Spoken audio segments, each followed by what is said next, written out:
Yes, 11th topic, somewhat in detail, will be carrying on this topic. Data analysis and modeling. So we have 6 subtopics over here, somewhat all related to technical side. So I'll be coming across many definitions, okay?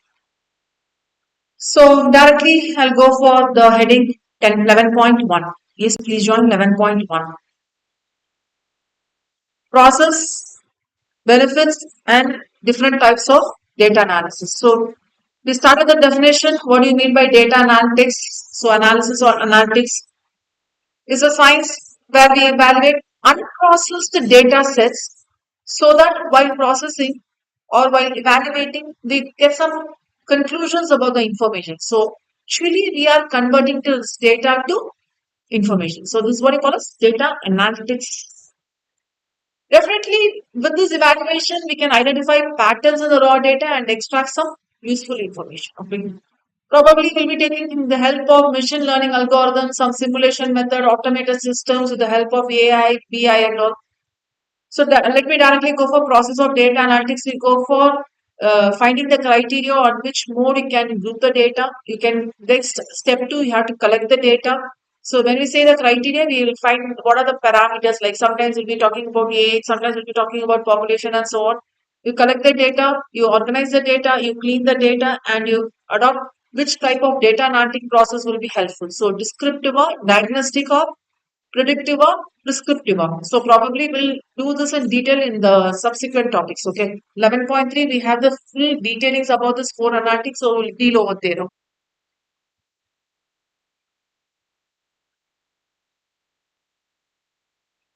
So benefits of data analytics. Uh, so already we have done with why we need to do this data, converting to information and all. We have to improve the decision making process. Obvious that with the help of the data, we can need not go for the guesswork. So we will get the concrete results. We can increase the efficiency in operations. So you can streamline the process and you can conserve the resources and all that. You can improve the service that you can provide to the stakeholders. Okay. So stakeholders will be comfortable with the reports and other things that you post. That's about 11.1. Now we'll go for 11.2. Data mining and implementation of data mining. So we already done for this term called as data mining where you can discover the data. See, with the help of one profile you have, we can get so many data about a person. So that's what we call as data mining. And the other name for this data mining is called as knowledge discovery in data. So we call this in short KDD, knowledge discovery in data. So it will actually extract the patterns. It will help to get more information about the data. And for this, see, when you go for getting more and more of data, when we discover more and more of data, we have to warehouse this, we have to store this, and we have so many technologies for this warehousing also. So we have data mining techniques, we have data warehousing techniques where the raw data will be converted into meaningful information. Okay, so through this smart data analytics, what you call as data mining, you can investigate and you can categorize for two primary purposes. One is to describe the target data set or you can predict the results with that. Okay, and probably it will help you to organize and filter data. You can get more relevant information and so on. Okay, so we have like visualization technology like Apache, Spark, and all, and etc. Okay, so how this is being done process? Actually, it comes across a series of procedures from the beginning, like data collecting to visualization. How you're going to get the data completely? We'll develop some descriptions, we'll develop some hypotheses, then we characterize the data, then we classify, then we cluster using this classification and regression techniques. Then we'll go for any if outliers is there, like spam identification. Then we'll go for the collecting or discovering the outliers and we'll do everything. Okay. So it involves 4 steps. One is you set up the business objective for what you're doing this purpose. What is the thing you have to follow? How far it is adequate, and what are the parameters you have to use it? Then you prepare the data, like what purpose, like that the data scientist will be done. Will ask the question, what has to be done? Probably like we have to clean the data and all over here. Okay, so what has to be done and how it has to be collected. Then you go for building the model. So what type of a model we needed because we want to present in a better way because we need to get the complete extracts. Okay, so model building and pattern mining also. We'll go for how the patterns are being developed. Here we'll come across something called as supervised learning and so unsupervised learning, where we'll give some. Actually, we have this content in the next topic: supervised and unsupervised learning. Supervised learning means some input data will be marked and will be classified in model according to that. So this is properly supervised by a computer. Whereas if you say unsupervised learning means the data set will be unlabeled. So sometimes called this is unstructured data, and the data points will be properly trained. So we call this as training set of data. So we'll just check what are the features underlying over there. Okay. Then result evaluation and implementation of knowledge. Okay, so we do this in four steps or four stages of awareness. What are the techniques involved in data mining? Okay, see, data mining means you're going to discover something, and when you go for discover, you need to apply something over there. So that apply is what you call as the rules, what you're going to associate with that. So it's a rule-based technique where you link to the variables and what are the methodologies you employ depending on the market-based analysis, or how you're going to do the business in a better way, how you can link the items and cross-selling techniques and all you can use again. Probably with the help of neural networks also we do it. We cover this in the next topic. Okay, please make a note of it. We'll cover this in the next topic. Neural network is highly associated something called as deep learning.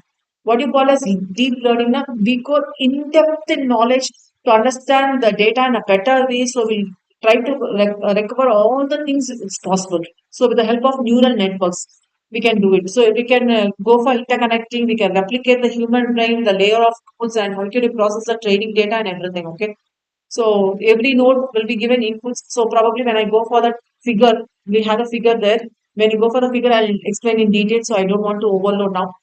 Probably we can go for decision tree. Like we have the network diagrams around like tree-like representations. We have something called as K nearest neighborhood. Obviously, sometimes or most of the times it represents this as KNN algorithm. So the data points will be classified depending on how far or how closely they are interconnected, how they are correlated with other data. Accordingly, see the neighborhood. When we say that the connectivity with other variables, the neighborhood na பக்கத்துல இருக்குது இல்லையா? So that's what the connectivity with the variables, how closely approximate with that. With the help of this, we take the help of Euclidean distance. You know what is Euclidean distance? You know the distance formally. There's a point A, there is a point B. How we find the distance between point A and point B? The x1, y1 வச்சுக்கலாம், இது x2, y2 வச்சுக்கலாம். எப்படி பண்ணுவீங்க? பண்ணிருப்பீங்கல்ல lower classes, the distance between line AB. So x2 minus x1 the whole square plus y2 minus y1 the whole square. That's the Euclidean distance. The same formula we use here.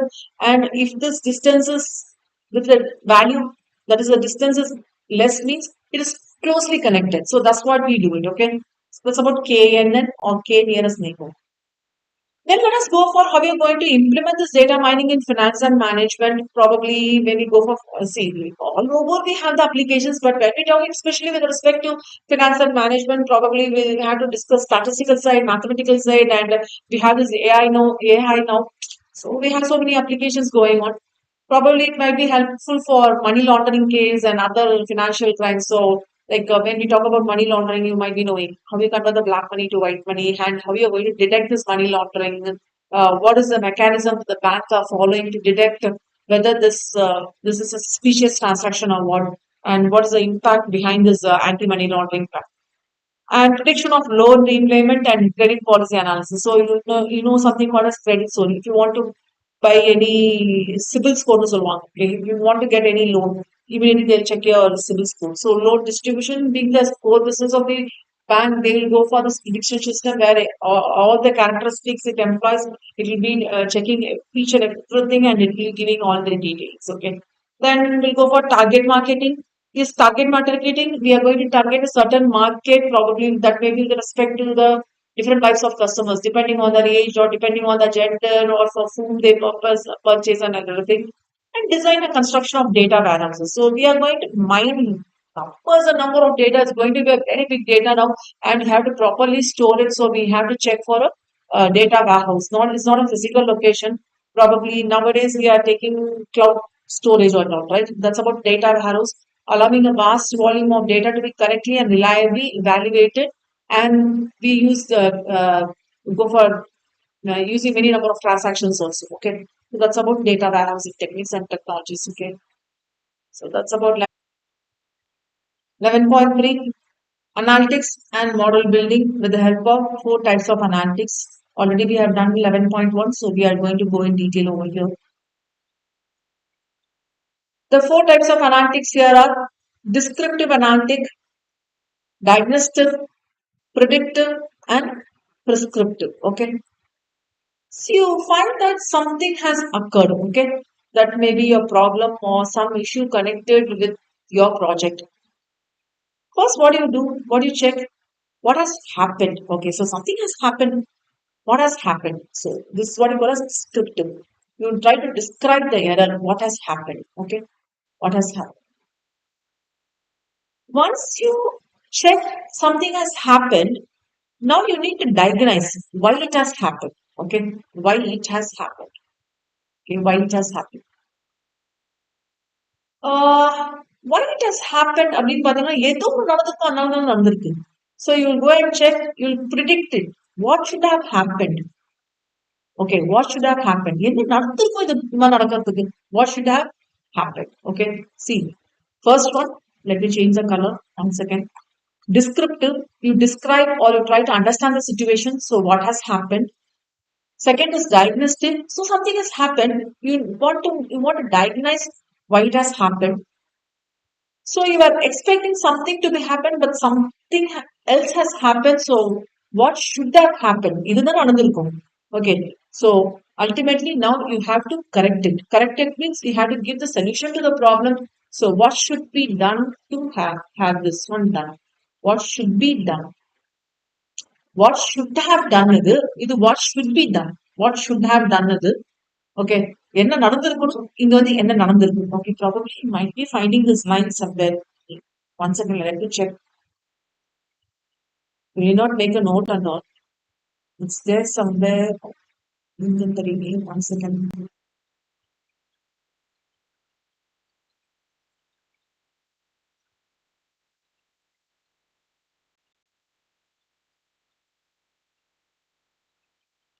See here, you can find it.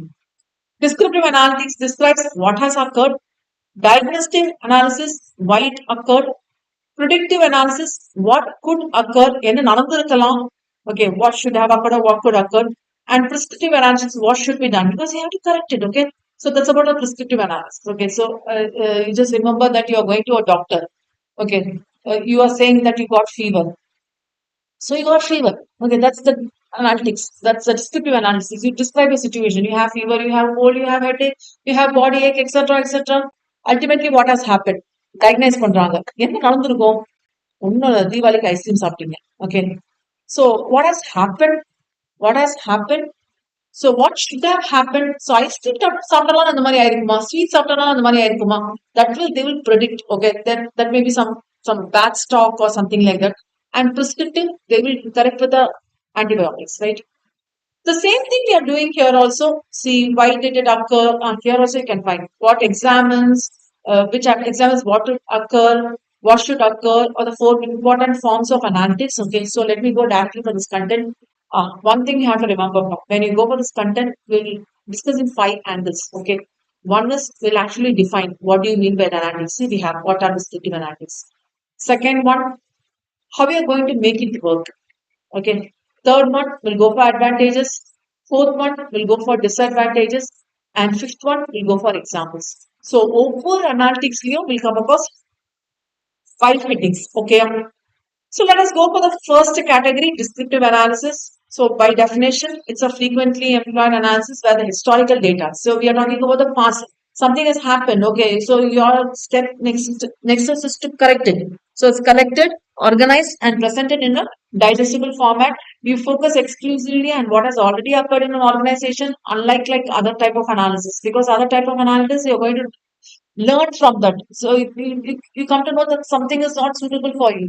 So you have to learn to that and you have to understand and analyze this is not going to be helpful. So it should not be that in the future. Okay. So this will be the basic starting point to inform or prepare data for subsequent analysis. So in general, we say that descriptive analytics is the simplest kind of data analytics because it is employing some mathematical and statistical method, like we take the help of mean, median, mode, averages, percentage changes, like graphs, pie charts, and so many things.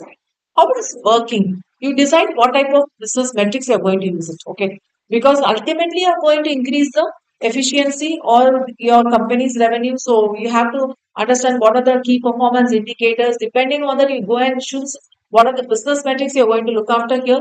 Then you identify what type of data is required. Probably you're going to collect the data from the reports or what are the databases you have because something has happened, right? So from where you're going to collect it. Again, obviously, you have to state this against KPIs only. Then we'll go for preparation and collection of the data. So this is the crucial step. So probably you'll go for pulling the data from publications, transformations, and some cleaning process and all. Then you analyze the data, like we'll take the summary, we'll go for pattern checking, pattern tracking, and some regression analysis, finding the value and all. Then we'll go for presentation of data at last, like drawing charts and things. Okay. The information revealed by data descriptive analysis will be most of the cases will be like day-to-day operations only because so many things are happening in one particular day, so it will go across. So probably you can go over here, for example, the average number of replies per post, per pages, response time, Facebook comments, Instagram comments, இதெல்லாமே day-to-day நடக்கிறது எல்லாமே வந்து like descriptive analysis ஓட explanation சொல்லலாம். So probably you will understand a pattern or significance how you can go for comparing with historical data and get more idea about that. Then we go for the next heading, advantages. So first heading we are done with the definition. Second is one extra heading here, how the information gets revealed. So most of the content will have five headings. This one heading have extra content. Then we'll go for advantages and disadvantages. Okay, obviously we have to look on all the historical data and the basic computations. Actually, it is easy applicable because you're not going to mine anything. We are not going to discover any data. It's available readily with us. And you don't have to go for in-depth understanding or all because it's past happened. Okay. So you can just make it very quickly and in the better way. Okay. Only thing is you cannot go for in-depth understanding. That's only thing. Examples like past events and the social media engagement data, Instagram, Facebook likes, reporting general trends, compliance survey data. You can consider all these. Okay. Can you just go through? We'll go for second analytics called as what is diagnostic analytic. So we are going to question it. Okay. We are actually questioning the data. Why this has happened. Okay. Why did this occur? So when we go for questioning, it is actually examining and it is discovering important insights. So we say that descriptive analytics is the first step in the process, and here this becomes a continuous process. So what type of strategies we include here is we'll go for data discovery, we'll go for drilling down data mining, some correlations, whether there is relationship exists between the data or what. Then we interpret the outcomes. We concentrate on some specific aspect like proper data or widget. And data mining is automatically extracting the information in vast quantities, right? So we have so much of unstructured data and all. Okay, so advantages will go. Yes, definitely. When we go for diagnosing, definitely each and every organization should talk about this diagnostics too. So we have to, how we are going to utilize, and if you face any problem, you have to ready with communicating all these and all. Okay. Some what is the drawback is sometimes we have to completely rely on BI, so it becomes most of the time like costly. So that's a major drawback. Examples of diagnostic analytics is so ultimately, we are going to check why it has occurred. Probably instead of going this one, let me directly go for here. How the HR department is utilizing this analytics over here. So they want to check how far the employees are performing. So how they do is they get the data, the descriptive data, quarterly performance levels, activisms, and so they collect all the data and accordingly they will develop it. Okay. So utilize Python programming and all. Okay. And cybersecurity also one thing we can talk about here as an example. Okay, so you can just have a look. Continuing. Next, we'll go for third kind of analytics called as predictive analytics. So, predictive analysis by analyzing past data patterns and trends by examining the historical data. Now we can predict so what may occur in the future. Okay. So probably with the help of this, you can manage the performance goals. You can talk about improvisation, or you can talk about how you can improve the efficiency in the operations, and you can obviously avoid response. So this will be one important concept is risk management and tactics. So how does this work is probably again we take the techniques like data mining, statistical modeling and different predictive analysis also is there where we can predict using machine learning algorithms and business intelligence and all. Okay, so we take the credit scoring for social and environmental data, medical pictures like X-rays and all. So these are all data. like I was explaining how the doctors predict, how the doctors diagnose the same way. Okay, so this will be helpful for decision making and other things about.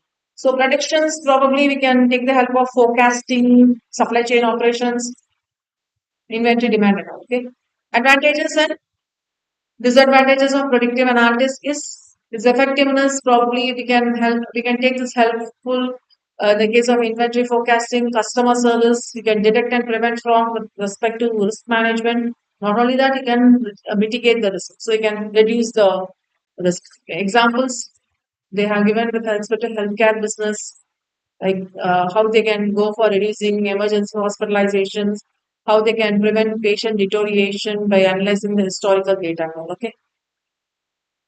Okay, so following industries, e-commerce, sales, human resource, IT, health sector. Yes, this is a beautiful example, staffing example. Anticipating how much staffing will be required, especially the ICU wards, how many staffs you require, what are the resource requirements required, etc. Okay, so this and all goes with predictive analysis. Now we'll go for prescriptive analysis. This is a very finite stage where this is a more sophisticated stage. Definitely, you need to have this one stage for the business process, business decision making. We will be helping executive managers and operational personnel also how this prescriptive analytic works. Okay, so we'll go for this heading. So it will be actually advising the best potential business actions. You can do this one, you can do that one, how it can be utilized in the daily company operations. And we have different approaches and tools. Like we'll take rules and statistics and machine learning algorithms. Sometimes we include internal data that is within the business. What is the data available? We include that. Sometimes we take the help of the external data and other things. Okay. So the only thing misconception is that is we say that predictive analysis and machine learnings are the same. No, actually, predictive analytics is one way, one process how you go analyze about the future. Machine learning is a subset of artificial intelligence. So it's like a tool wise, like application based. We talk about machine learning. Okay? So it will be predicting what, when, and most importantly, why something may occur. So இது ஏன் இப்படி நடந்திருக்கலாம் அப்படிங்கிறதுக்காக கம்ப்ளீட்டா பார்த்து future hazards வந்து reduce பண்றதுக்காக use பண்றது. So directly let me go for advantages and disadvantages. When you utilize this prescriptive analysis correctly, definitely it will help for making most optimal data-driven decisions. That will be helpful for corporate performance and which one will be delivering effective findings, which will not be delivering effective findings. And obviously, when you can go for minimizing the human mistake, minimizing the errors, like probably there may be a human mistake. அதெல்லாம் maybe இது பண்ணாட்டு.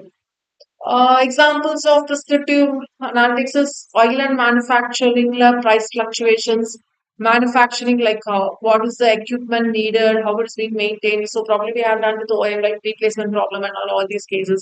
With respect to healthcare, it's what type of patient care and healthcare administrations are required for admission rates and all, and insurance, how we can evaluate the customer risk and critical research, what type of testing methods will be optimal and what type of patient populations has to be considered for clinical trials and other things. Okay. I think 11.3 is done.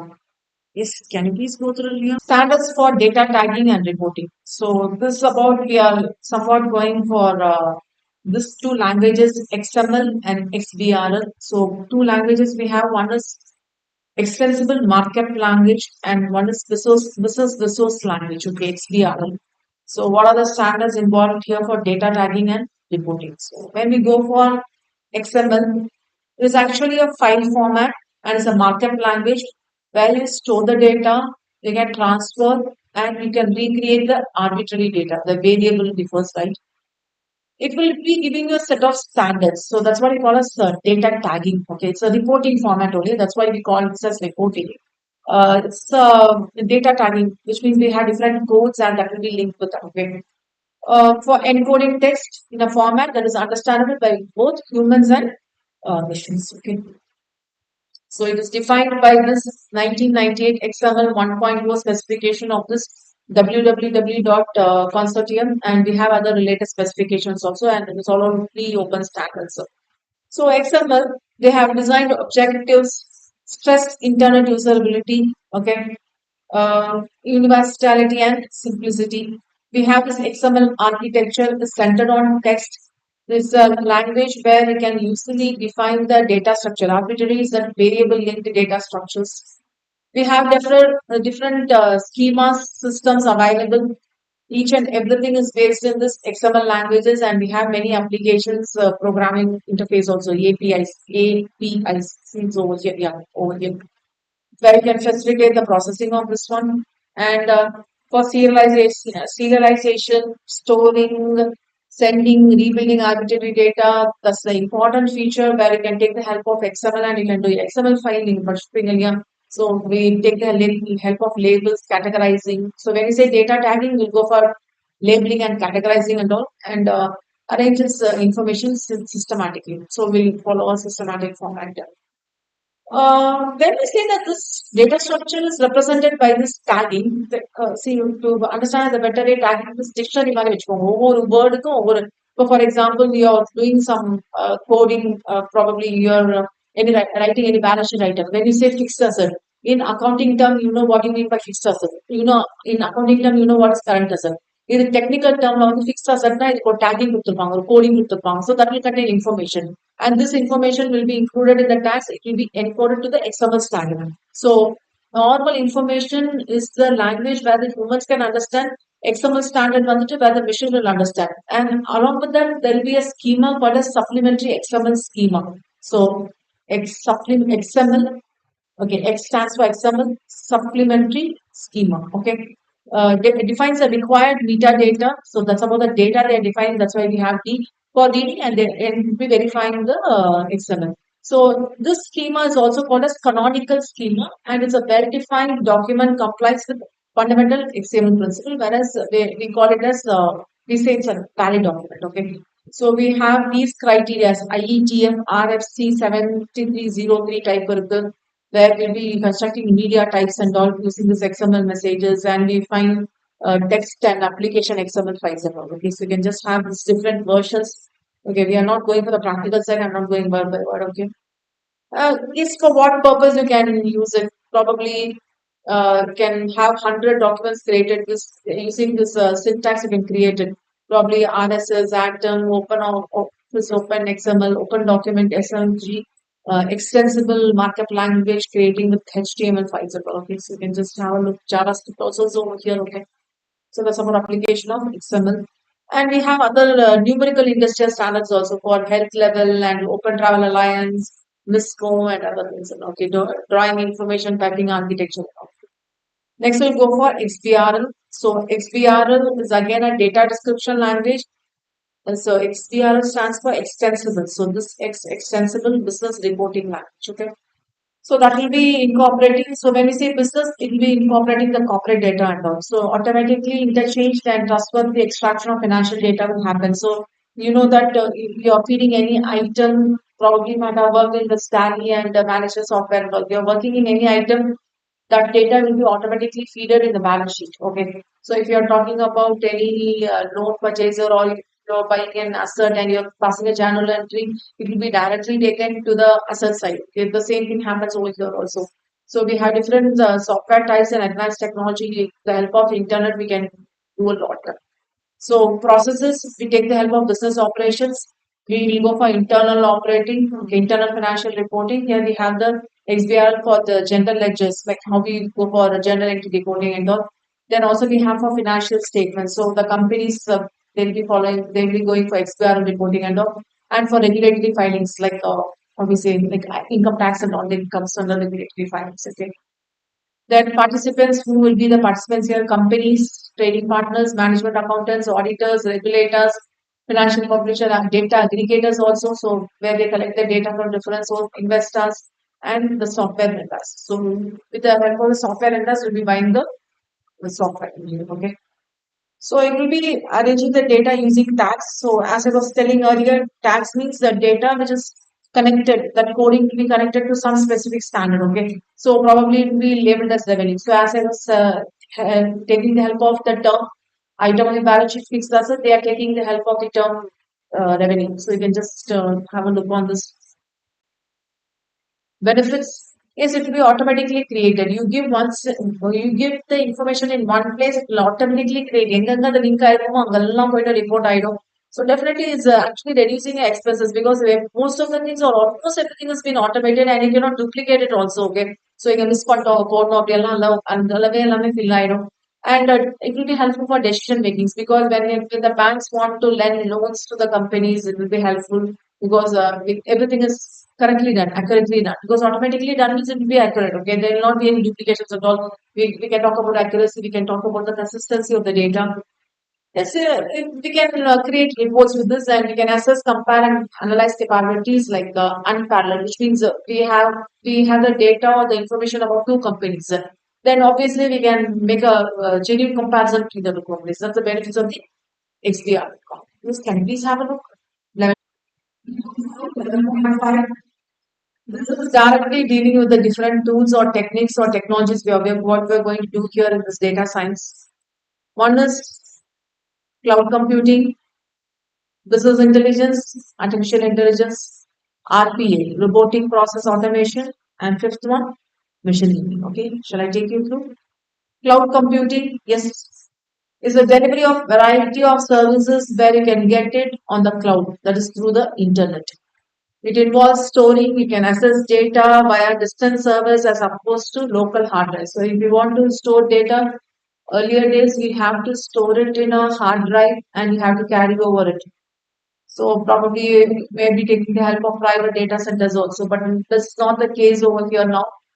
You can store it in your own drive, Google Drive or any drive, and you can take the help of it. Whenever you want to retrieve the data, you just log into your account and you can retrieve the data. So before this cloud computing, business has to acquire and operate their own servers because it would be that is they need to do it in-house like okay. So they have to purchase server capacity so that it will be reversing the downtime, disruptions, and to be traffic volumes and all. But now with the cloud service, cloud computing, this has all made easier. We can talk about three types of cloud computing. One is private, one is public, and the third one is hybrid. Private is like it is exclusive to single corporate organization. They will be having physical on-premises or vendors data center host. Probably high level of control will be there because it's private only. It's available to just one enterprises. So in a virtualized it is customizable architecture. Like okay, so you can enhance the security procedures. You can have the capacity to expand computer resources. Party server also you can please take it. What about public cloud is through the internet you are going to manage. So what you use and we use generally many people use is private public cloud only. Okay. So shared resources will be there. This will be offered through web or so you want to download any PDF copy, you go to the website and you download any PDF copies like any videos or anything, something like that. So there'll be an option probably if you want to extend that service, you can pay for that and you can get the cloud services. Okay. Next is hybrid cloud. Yes, both public and private clouds, so probably can exploit the benefits of the shared resources. Okay. So for the security needs, you can go for private cloud. For other things, you can go for public cloud. So if you want to store any sensitive data, you go for private cloud. Else, you can just take the help of public cloud. Okay. So these are the highlight of this hybrid case. Okay. Next, second tool or second technology will go for business intelligence.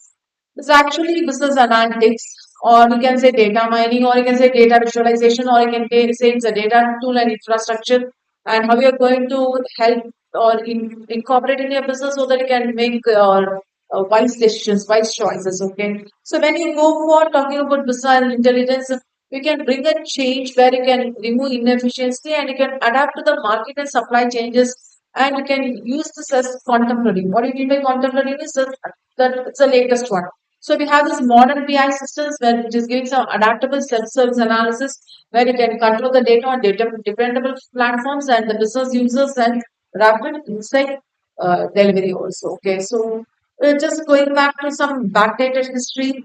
In 1960s only it got originated. We have this method especially for disseminating information across the enterprises where many computer models were used for decision making and this phrase that's why we have this for business intelligence and this word we have from the year 1989. Okay, so it's completely related with IT dependable service solutions. So when we talk about the BI methods, probably we have to come across many procedures and methods how we are going to gather, store, and evaluate the data.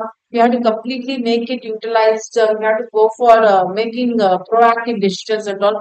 So, what are the procedures involved? See, what are the topics which we covered in the earlier headings, like 8, 9, and 10? All this is covered over here. See, we'll do data mining. Okay, how? With the help of machine learning. We go for reporting. Okay, like we draw conclusions and other things and all. Performance metric and benchmarking. Yes, we had done descriptive analytics and querying. That's we get us some specific queries and will make the BI to interact with that. Probably in short, you can understand if I say it's FAQs. Statistical analysis, data visualization, we had done visually analyzed like storytelling and all we had done, right? And data preparation. So that's about business intelligence. Let me continue with the third heading, artificial intelligence. Yes, artificial intelligence. What is that? It's being defined by John McCarthy of Stanford University. He says that is a science and engineering how intelligent machines, especially intelligent computer programs, can make it. Okay, so it's how we are going to make that missions work. So it's related to similar task of using computers to understand human intelligence. Here we have AIs, how they can biologically observable. So nowadays we have so many things AI working. So how can you make it communicative? Okay, so this. So this Alan Turing's land paper, in this land paper, landmark paper, computer machinery and intelligence, he was talking about this artificial intelligence, saying that the father of actually this person is the father of computer science. It was it is regarding this challenging question: can machines think? Yes. When you say about artificial intelligence, yes, machines can do wonders. So that's about the proven one here, and we have this person, Stuart Russell and Peter Norvig. They published this artificial intelligence and modern approach paper. So this was helpful. We'll come for this two type of approaches. This is often asked. We say one is human approach and one is ideal approach. Human approach means system will think like humans, they will act like humans. Okay, which means you program. So you want to lift anything which is above your head. What you want to grab anything above your head, what you do? You automatically lift your hand. So this is what you call as human approach. So systems will think like, okay, how the humans think, they have to lift their hand and grab that one. So the system will make the AI to work in such a way that the AI, the object or whatever it is, will lift his hand and grab the object. So that's about humans act like and systems think like and think like humans and act like humans. Whereas ideal approach, you need not talk about humans. It's one step ahead of humans. Systems, they themselves will think rationally and they themselves will act rationally. So it's combining computer system and substantial data sets where you can involve everything. So you can say that it's a subfield of machine learning and deep learning where you can associate with artificial intelligence also. So we'll be using different technologies and other things also. Here we have the list where we take the help where we apply the AI. Okay. So probably when you talk about investment services, let me change the color. Investment services, we can apply this in algorithmic trading, robo advisory, insurance claiming process, pricing on insurance products. This is a case happening in lending, and I'm not going word by word. Audit and compliance, this fraud detection and all. We can use it. Customer service, how we can detect the new selling opportunities, know your customer. Okay. So, types of intelligence. We have weak intelligence, known as what you call as narrow intelligence, or what you call as artificial narrow intelligence. So, whereas AI will be trained and it will be found, it will be doing the particular task. You say that it will do. Okay, so that's what you call as weak AI or narrow AI or whatever it is. When we go for artificial general intelligence or super intelligence, comprising of strong AI, strong AI, what's that? Strong artificial intelligence. It will be doing some hypothetical kind of artificial intelligence where it will be acting like human, but it will be possessing more level like human. Okay, it will be having like that's some of the artificial, what is that, ideal approach. So self-aware consciousness will be there. So we'll call this as super intelligence. So instead of calling this as AI, we'll call this as super intelligence. So artificial super intelligence or super intelligence. So it will be having somewhat the capabilities of the human brain. So how a normal human brain rationally thinks. The same way it will be done also. Okay. So deep learning and machine learning is actually compared. Some most of the times we interchange the terms deep learning and machine learning, but it's not actually so. Deep learning is something we go in depth learning. Okay, we go in depth learning of the concept. So one step ahead is with respect to machine, and artificial intelligence includes both machine learning and deep learning. So we have for deep learning already I have said go with neural networks. So we'll go deeply referring to neural networks like more than three layers and we include the inputs, outputs. So we have the diagram over here. So this is a deep neural network. So probably to better understand, I just want to link this with human system. So when we talk about the human system, okay, I'm just drawing a rough figure, okay. Human Maria layman soladinga, I'm drawing a rough figure. So here is a spinal cord you have. Okay, I'm just checking the backside the spinal cord, and here you have all the nodes. You'll call this as nodes. Okay, and when you talk about the nervous system, all the nerves all over the limbs, hands, legs, neck, இங்கெல்லாம் இருக்கும் அது எல்லாமே வந்து இன்டர்கனெக்டடா இருக்கும். Okay, இன்டர்கனெக்டா இருக்கும். எல்லா nervous சிஸ்டமும் வந்து கம்ப்ளீட்டா இன்டர்கனெக்டடா இருக்கும் with this spinal cord. Okay, so once probably you got hurt in your fingers, in your toes. Okay, immediately the brain reacts and you move your leg from there. You walk in a road barefoot. Okay, கால செருப்பு போடாம நடக்கிறீங்க. You walk in a road barefoot and you find a small sharp stone is there and you have kept your leg on it. Immediately நீங்க என்ன பண்ணுவீங்க? கால் எடுத்துவீங்களா? வெயில் அடிக்குது செப்பல் போடாம நடக்கிறீங்க உடனே காய்ச்சி இருக்கு கால் ஸ்பீடா நடக்கிறீங்க இல்லையா okay so what happens is all the nerves are interconnected over here the spiral network the this one is neural network and this will send a message to the brain immediately the brain immediately it passes a message saying that move your leg immediately. Okay, this is what you call as in-depth learning. This is what you call as neural networks. Okay, now let come this example. Let me correct over here. This is called as deep neural network. So it's all interconnected. See, this is interconnected with this one. This is interconnected with this one. Everything is interconnected. You cannot say which one is happening and which because of this the second one is happening. So you cannot exactly say. So you'll be having a set of input layer, and this will be all like interconnected, and many decisions will be made, and you'll get the output layer. We'll be having many hidden layers. Probably you may say that probably if I go for this graph, it may look like only one, two, and three layers are here. But this may be the hidden one, this may be the hidden one, this may be the hidden one, where you cannot exactly say which is open and which is hidden. Okay. So this is how it's exactly differing. So probably when you say deep learning, it may be thought as a scalable machine learning as being defined by Lex. Okay. So what the deep machine learning does here is they'll be utilizing it will be utilizing labeled data sets, what you call as supervised learning. They'll be educating like they'll be defining an algorithm. They'll even though we don't have this, we don't require this labeled data set. They'll be giving an algorithm, they will be giving an unstructured data in its raw form, and some hierarchy of characteristics will be there and it will be working. So I request you to go for this heading in detail. It's quite important because it's clearly giving a differentiation between deep learning and machine learning is not both the same. Okay, I request you to go at least for some two or three readings. Okay, can you just go through immediately now with no delay, please. Third one, robotic process automation. We're going to talk about software robots. Okay.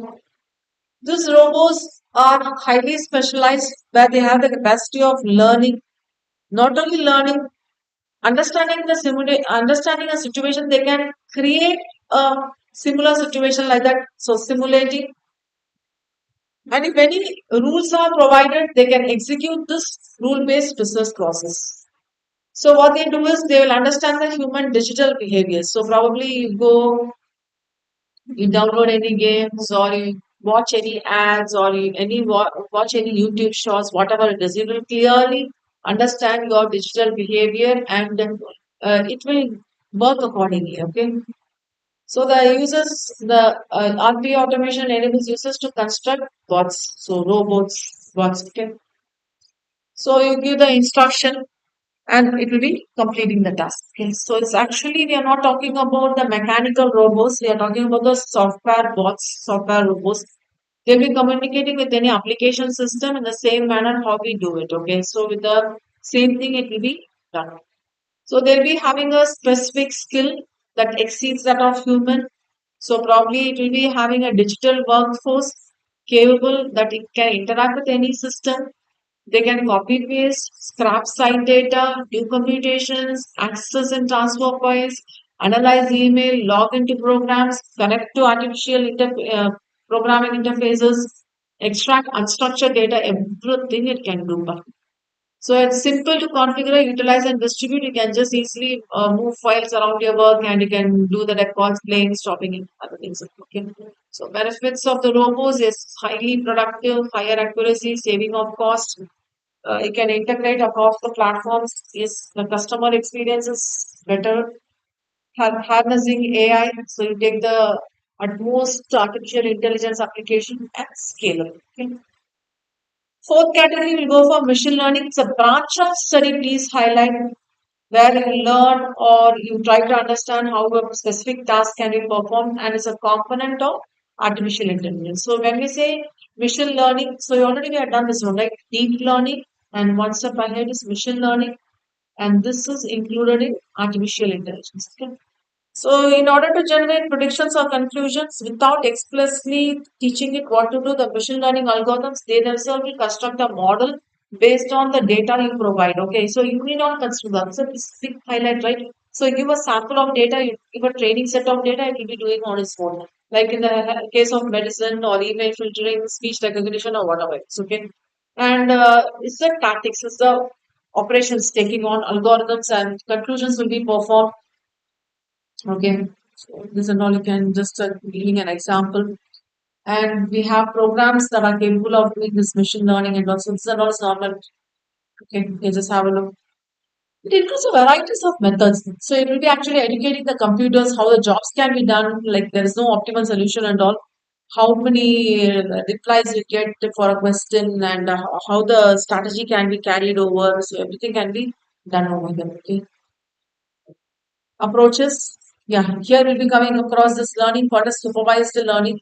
Supervised will be having like training examples called as training data, and this training data will have like set of inputs. One or more than inputs will be there. And the inputs எல்லாமே வந்து நீங்க apply பண்ணணும். After applying that inputs, it will be creating a set of data called as expected output. Okay.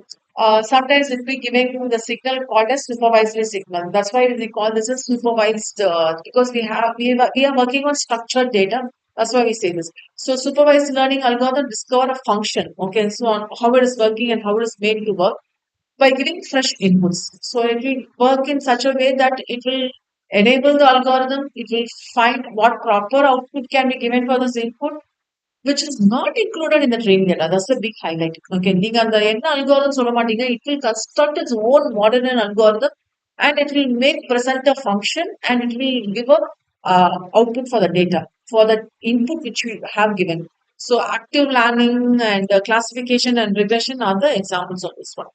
So when you go for classification algorithms, they are used like outputs are limited to certain set of values only, but when you go for regression techniques, yes, outputs may take any value. So for regression, so they're taking the help of classification and regression, and they are discussing what here. Okay.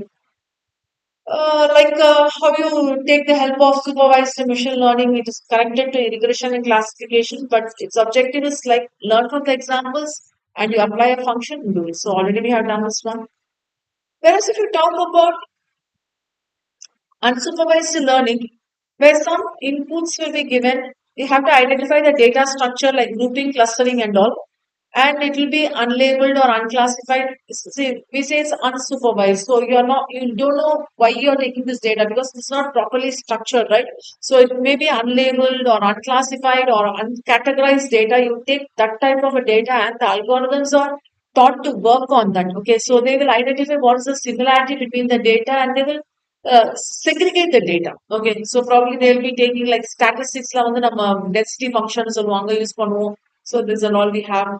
And one process we have is called as cluster analysis, so like grouping analysis. So we form like different subsets of data, so that similar condition based, so ஒரு ப்ராப்பரா label பண்ணணும். So அந்த மாதிரி கேஸ்ல வந்து it will be done, some clustering or some grouping work will be done, or some measurement based similarities will be validated and so on.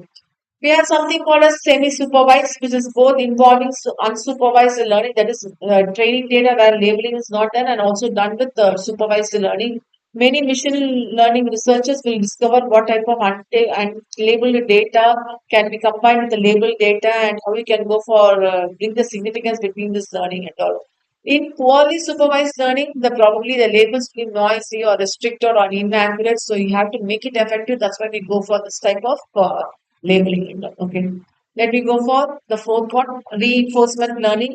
So reinforcement is a subfield of machine learning where you determine how software agents operate and how they are going to mix with the concept of cumulative reward and all. Probably we have done this already in OM, like control theory, operation research, the simulation based optimization and all. We go for reinforcement modeling. We call this as MDP, which means with the help of machine learning, we'll do the decision process. That's why we call this as MDP.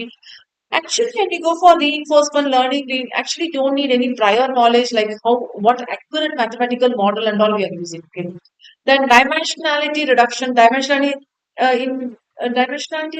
is, instead of understanding a variable with many different features, we'll understand it's with the reduced number of features. Okay, so with the help of this dimensionality reducing, so we'll lower the size of the feature. Or a person pati, probably I'm talking about a person X. Instead of knowing about the person in 10 different capacities, let me know or understand the variable, understand the person in two or three different capacities. So probably if you say two capacity, we say 2D. If you say three capacity, we say 3D. Okay, because if we want to link this mathematically. Okay, so in this way, we'll decrease the data dimension. If it is 3D, we'll still try to decrease more. So if you want to study about a cube. Okay. So you know cube is all side is a square. Cube na the dice example எடுத்துக்கோங்க. எல்லா side is square and the cube. So instead of understanding the cube in 3D, we'll make it as 2D as a perfect square இல்லையா? So இதை வச்சு நம்ம எல்லா dimensions பத்தி படிச்சுட்டு we'll make it for all the other six phases. Okay, so this is how we can do it. So uh, we actually retain the original variable, but in the model, but we'll not alter the data. Okay.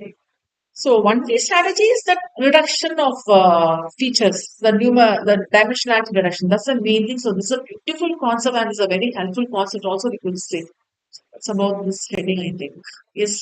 Can you please go through?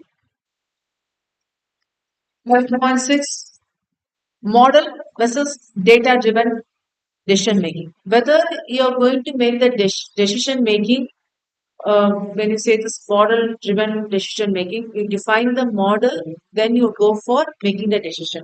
Okay. With the help of model, you take the data and make the decision making. Whereas in this cases, you have a data. With the help of the data, you create a model and you go for decision. Okay.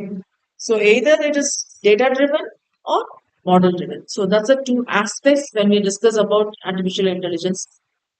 This para is somewhat important. When we go for data driven strategy, it is focusing on how you can enhance the data quality and data governance in order to enhance the performance of particular problem statement, because you have the data in your hand.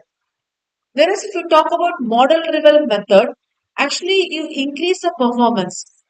In addition to that, we have to understand that you create or you develop new models, you give some algorithmic manipulations, you select the data depending on that model and you react to that. Okay, so that's about the difference between these two. So there is an example given with respect to this pandemic situation, how the COVID-19 they were reacting with respect to getting the details for the CT scan. Okay, many were affected by the disease, but they were not showing much symptoms at all. By seeing the CT scan, they have to get that probe, and so the clinical personnel were taking the assistance. So this is completely taken with the help of the healthcare industry as an example. It's an illustration case illustration para. So a critical feature of data science is this summary they have given is to keep that how far the poor data will result in superior performance. Yes, definitely you cannot say that data is poor, superior performance. And so when the data is properly scrutinized and processed in a better way, then you can get relevant information, right? So that's about this one. Okay, so that's it. You can have a look on the other one words. Thank you, Pa. Thank you for joining then.